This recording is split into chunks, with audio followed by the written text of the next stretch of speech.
body through, and so I just started to ask it for forgiveness. I started to, like, I was really getting the downloads of like how horrific I had been to my body. Ugh. And I literally felt how sad I was and how angry I was at it. And then when I asked for its forgiveness, I felt all the healing my soul had been through, all the healing my spirit only. Your spirit only knows truth. Your spirit knows God. Your spirit knows truth. But all the soul healing, and it was like all of a sudden my body came into alignment. So it was like my flesh and my soul came into alignment with what my spirit already knew was right. And I felt it all come into one. From that moment on, I started to care what I ate. I started to care what I put in my body. I started to care. Then Julie, our friend, comes to visit. It's the same conference, right? So then it's that conference, and it was a few days, right? The last night before Julie's going to leave, Julie comes in and she goes, hey. And she tells me about the surgery, and she tells me about Mexico and the price and just all of this stuff, right? And I literally felt like I was being handed a gift, right? Where that's a surgery that I wanted for a long time, for years, but it was never in my grasp. And this actually made it like possible. And then I was like, Lord, if this is your will, right? Next thing I know, all the finances came in for it. Like, Julie went trip, with you to Mexico. Julie went with me.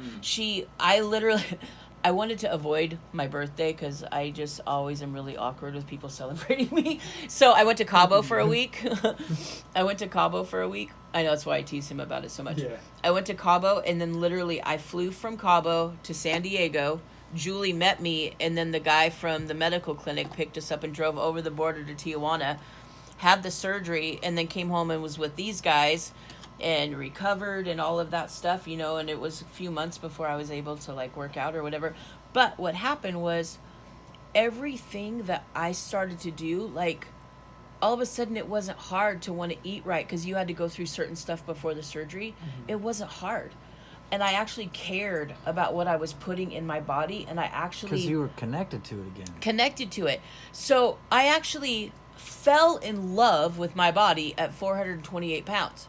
Because I also counsel so many drop-dead gorgeous women who are so insecure and hate their bodies. And it's like, you are everything that other women are wanting to be. And I realize if I don't love me now, I'm not going to love me skinny. Right.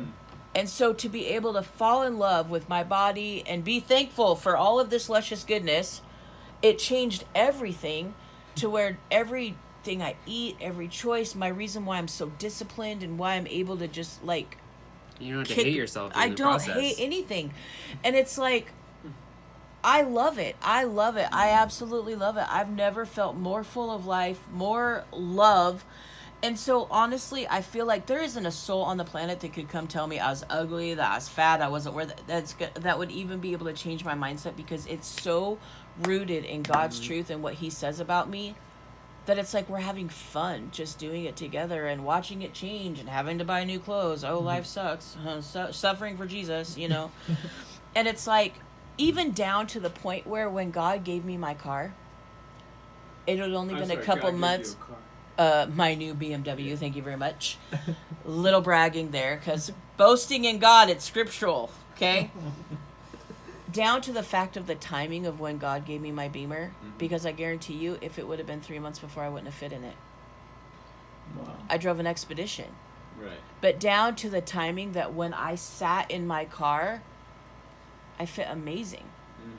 Like, And totally comfortable. Talk about the seatbelt. Oh yeah, even in my Expedition, I always had it. I always had it buckled, so when I got in it, I just pulled the shoulder part over just to avoid getting pulled over. Now I'm like, Put the seatbelt on. I actually, A real seatbelt. yeah, a real seatbelt, and I wear it all the time. And I don't get embarrassed when I get in Ubers that the seatbelt's not gonna fit. I don't get some planes. I don't even have to use an extender anymore, and the ones that I do have to use an extender, it's like this much, right? And I get excited about it. I don't get embarrassed to have to use an extender. I get excited about the fact that, and the fact is now I just fly everywhere first class because I like it. It used to be that I would spend the extra on first class because the seats were bigger and I didn't have to worry about like squishing someone next to me. Fact is, now I could totally fit in economy. I just like first class, and God only does excellence in my life. So I don't care how bougie that sounds. The fact is like I'm having fun not worrying about if I'm going to break a chair or not worrying about, I'm like, put me in the booth. Okay, before, how many times would you and I go to eat and I would tell you if you got there before me to get a table, not a booth? My biggest fear used to be that I would go and Not fit. get put in a booth and I would be embarrassed and have to move whoever I was with to a table. So I would have to, and then I would be embarrassed because I would text people ahead of time, if you get there before me, get a table, not a booth. And now I'm like, put me in your freaking tightest booth ever. I love it. I'm not even embarrassed. I missed a little bit of that. So you were totally disconnected. Completely disconnected body. from my body. Super connected to the spirit. Oh, yeah. Super healthy in your soul. Yeah. But absolutely disconnected from your body. Right. And I actually, in my verbiage all the time, would say, I hate being trapped in my body. I hate being trapped in my body. I literally felt like a super hot, luscious 28-year-old, but trapped in this body. And but ever since Lauren prayed for me about getting reconnected, and when that happened, it became everything lined up. And then bam, all of a sudden the Lord opened the door for surgery and the finances and everything came with it. And honestly, you're in a house where we're helping you with moves me in with two of the craziest health conscious fit people on the planet, where I didn't know any of this stuff, and it was all like, it was all when you took the health in your spirit, the health in your soul, and connected it to your body. Yep. That you fell in love with your body. You started to appreciate yourself. You started to care about what you put in, and everything fell into place. Everything after fell that. in place. You didn't even have to try. It came to you. Yeah, and even if I didn't lose another pound, which clearly that's impossible, but even if I didn't lose another pound, I absolutely love who I am and how I feel, and even what my body looks like at this stage, and I'll love it tomorrow's stage and a week from now stage, because I loved it. I fell in love with it at 428 pounds, and every pound that I have lost has come from love.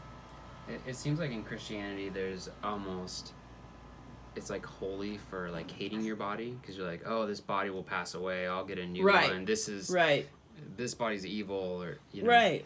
And so I'm not going to take care of it or whatever. Right. I don't need But it. it's I'm our just going to temple. discard it. Yeah. Yeah. But it's our temple. And it's like, if you think about creative people, or so the people that paint on stage, right? They get in the spirit and they paint, right? And you can tell everything about them's in that. It's like God took that time when he made our noses, when he made our freckles, when he made our kettle boobs, when he made everything, right? He took that time, and it's his art, it's his temple, he loved every bit of it.